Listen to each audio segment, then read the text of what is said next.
Alright guys, here's a very quick jungle tutorial for Sayonara. And anyone else who wants to play some jungle. I'm just watching my Jungle Agent 49. This level when you use 2.x, what I do is I cruise control down left, which means it's going to be in the upright position on the cruise control. And then what I do is I don't touch the controller for the first half of the level, and when I'm on the way to Xenia, I pick up the second controller and just hold straight left on the stick when I want to charge forward and shoot at her. Because holding left on the stick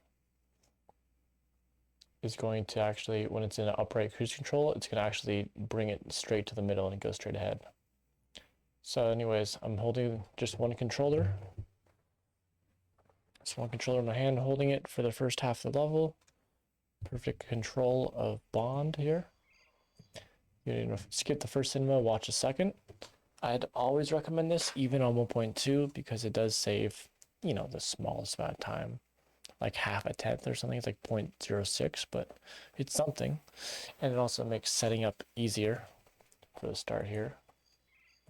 As soon as you gain control of Bond, you want to press A. So hopefully you can just insta swap to unarmed. That's ideal. But if you miss it, it's not a big deal. Like I missed it there. So here you want to pull up into this plant here. See this plant? Pull up into the plant, pressing Z around the time you've like touched the plant. As you're getting up to the plant like this, press Z. So you're taking like a sharp turn from here so the guard doesn't see you until you've already hit him. So boom, turn in and then turn away. So nice slap. Switch to mines. Now here you just want to get this mine throw, go into to the right here, without hitting the tree line. There's trees and then there's the tree line. In Goldeneye, if you bump into anything while you throw, it's going to fuck up your throw momentum and completely screw it up. So any little stuck here, or maybe even a boost from a guard, you're probably going to throw it either lucky RNG sneeze, either going to throw it like and hit this, or you're going to throw it and like hit this tree. So one of these trees. Oh, look at that. Alright, that's actually a perfect example. I didn't even realize I had a quit on here. See how I just got the teeniest little bump as I went for the throw? So it fucked it up and it landed there. So let's try again, shall we? That's good though. I'm glad I have that in there just to show what happens. Okay, missed the slap. Alright. That was a little cleaner there. So yeah, pull up. You don't want to bump to this tree either though. You pull up and oh, whoops, I didn't want to do that. I come up here and I kind of have like, I'm kind of pulling up as I throw just a little bit. And then I go back to looking, you know, kind of looking down. Like you don't want to use look down on this level. You're just kind of like finding your footing. Go see my look up, look down angles kind of vary on this start here. So here, I'm strafing. Let's see if I can show this well. There's like a couple plants here. I'm like strafing to the right of this tree, approaching this tree here. You have to just watch this, you know, run a few times and get familiar with the layout of the level to feel this out. But you basically come up here. See how I strafe like straight to this tree? If I turn right early, I'm gonna get stuck on the tree to the right. But here you throw a mine on this tree, and then you turn and you boost immediately as you pass it. It's gonna give you a solid boost on the way to this big tree. This is the big main tree, and this is the tree you do the all right strafe throw on for the world record strats. But I would recommend using it, you know, for anything past like 54. Honestly, it's not that bad once you figure it out. It kind of streamlines the level, honestly. Saves a lot of time. So you're boosting like towards the tree, like you don't want to be wide too early, so you're boosting like here, and then as you do the throw, it's going to put you like boom, you're doing the throws, you turn, and then you go around the tree. So you kind of want like it all to be smooth. You're not trying to like get around the tree until you're doing the throw, if that makes sense. So here I do the throw, boom, which is just like a whip, like it just kind of, you can use the input display for all these throws. It's just kind of like it's like I had already pressed Z. It's like I press Z as I start to turn. Like, look how early this is. I'm like pressing Z because it's gonna take so many frames to come out. I'm pressing Z like as I start the turn, so that when it throws, it's when I'm actually doing as far right of a turn as I'm gonna do, or maybe even slightly on the way back from the turn. And then so you can see it happen here. I turn, it throws. See, that was like as far right as I turn, and then I'm turning back. Now this throw is pretty lenient though. You just want it to kind of see it go. Like let's say as it pops on screen, you want it to kind of be like covering like the tree over here somewhat. Like there's this tree, and then there's another tree behind it. And as far as I'm aware, as long as you turn back nicely, I'm pretty sure the mine can like warp through the tree and stuff. So yeah, it's not like a super pixel perfect throw, especially on Agent. On Agent, the drones have like, they have less health than SA and O. So SA and O, you're gonna need a throw to be closer to the drone for it to blow up every time. Whereas on Agent, it could be a little bit more fucked up and still blow up. So again, you turn, throw, you turn back, coming right along this tree line here. Don't detonate any of these throws until the end, until like the last tree boost. Obviously, the first one gets detonated as you do the first tree boost. And then yeah, you don't want to not detonate these other two. So you're throwing at the third drone there. Now here's, I think the other parts you could probably learn from other people pretty well. And I'm sure you can learn this from other people too, but I do like the way I have this movement here. I turn to the right, turn to the left, or sorry, I turn to the left, turn to the right. So let's rewind here. Turn to the left to get around this tree. And then I turn to the right, but kind of look down. So I turn, then I turn to the right, kind of like looking down.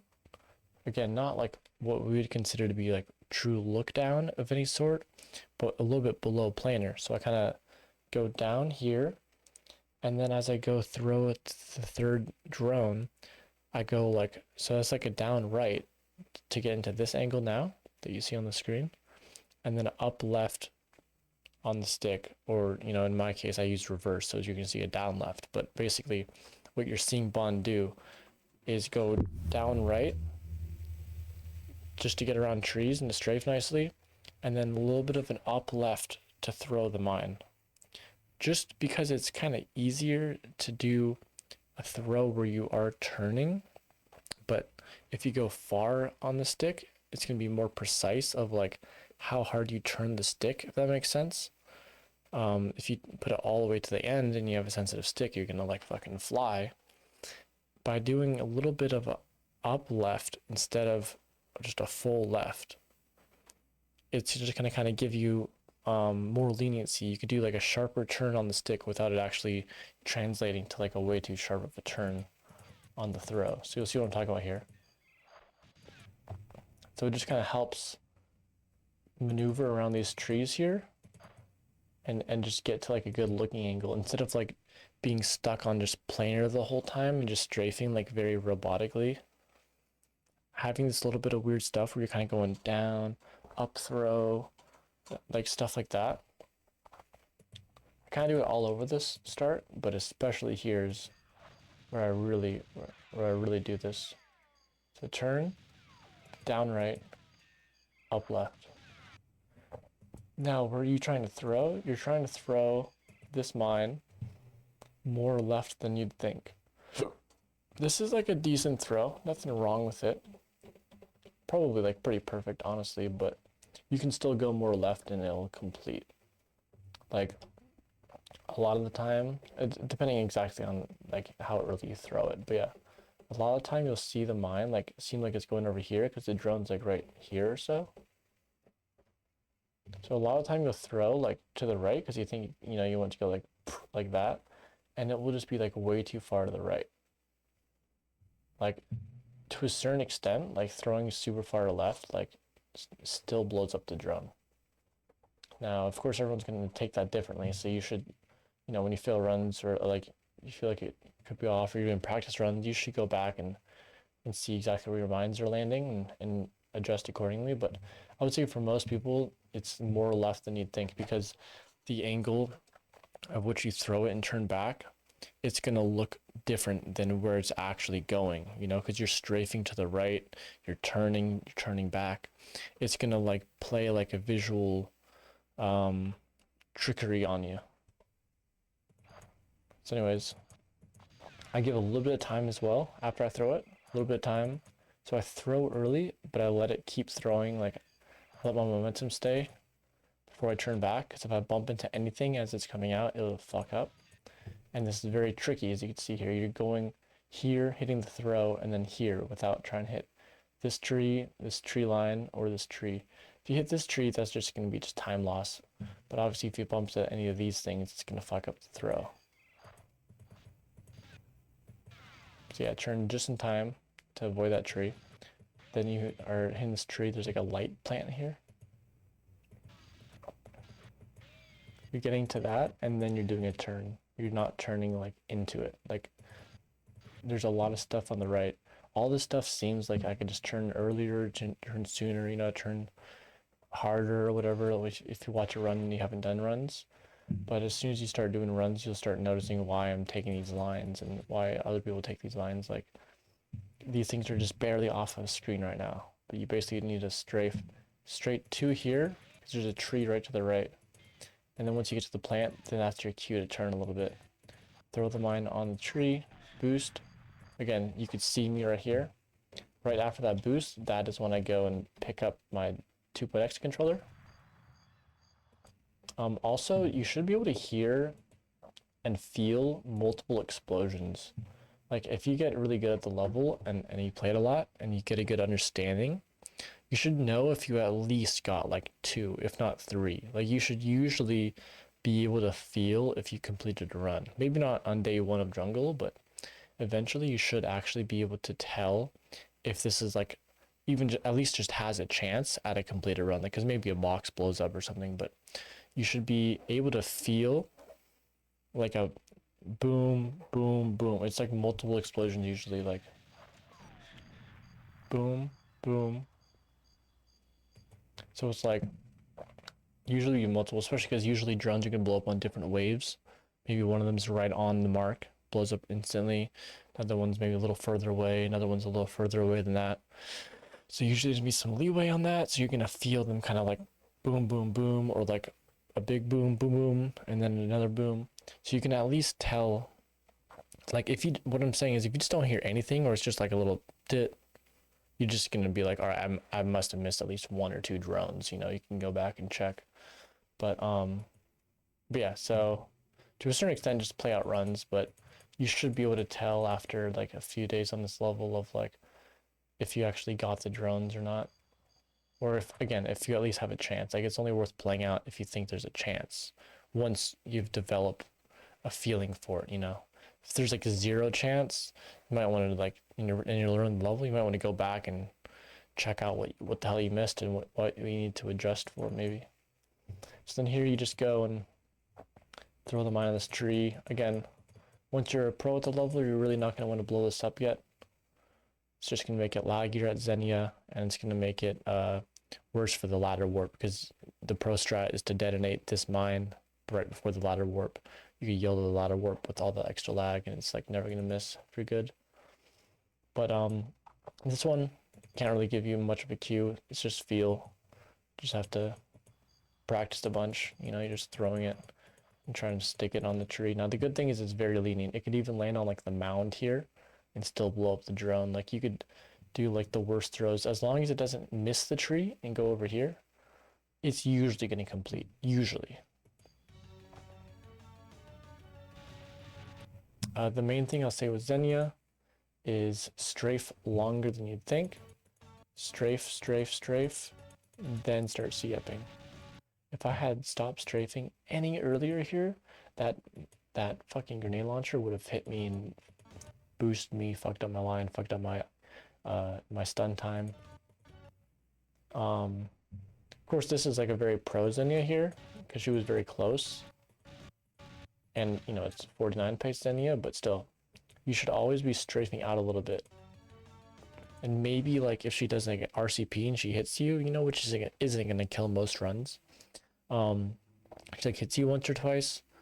You just want to at least be strafing until you get, like, one solid hit or so, and you're, like, lined up, and then start C-upping. And for me, C-upping means, again, holding left on the second controller. So yeah, see, so I'm going here, and then I hold C left, and as soon as I finish the kill, see my hand? As soon as I finish the kill, I just let go of the controller. You know, if it's like chilling on the table or whatever, I instantly let go of the controller and go back to holding one controller. Boom. Now I've just got one controller again. I can clutch again. So if I have one controller for the first half, can do a really clean first half, you know, and it feels nice. And also, you're only playing 2.x whenever you reach Xenia. Otherwise, you're basically playing like Streets Agent. Like, it's super chill. So only once in a while you get a good run in Xenia. Now I got to pick up the other controller. And then after you get a good Xenia, now you're on a really good run. Then you, once again, holding one controller, and you don't have to hold the C buttons. You can do like natural grip if you like. That's what I like to do. So yeah, you just can have like perfect control to just clutch this ending, because this whole level is all right strafe. And then the second half of this level, I have a tutorial for that. I'll link it in my description. But quick run through is you just turn here with this tree. A turn, two-part turn, line the drone up on the right side of the screen, like a little bit off, like a little bit of space from the right side if you're on widescreen. Start shooting at you. You look down, start shooting, then you boost, kind of hopping over this plant. You want the explosion to be a little bit before the plant. Boom, look up, turn slightly, shoot the drone. Do not let this hit you. That is going to lose time. It's never going to save time. People think that they can like catch a boost and it saves time. It's horrible. Clean turn around here. You might get a boost here. Detonate now. Back swap. Good ladder warp. Turn hard. Go to the left of the ladder. Kind of middle left. So that you warp facing the drone like this. And then you do a nice juke. Boom. World record strat is to hit 2 boosts, like shooting it, slightly turning and hitting it behind the drone to boost yourself. And then another one here. Boom. Look down there. A lot of people don't look down here. As soon as you hit that, you should be looking down for a little bit. And then you can do two more boosts here if you're good. And then the hardest part about if you do all the boosts, the hardest part is after this, you have to hit A immediately, because you do not want to be caught like with the weapons automatically switching. It'll kill the run. So as soon as you hit that, you're pressing A. So it just switches to mines, and then you're pressing A again to switch to detonator. And there you go. Cheerios.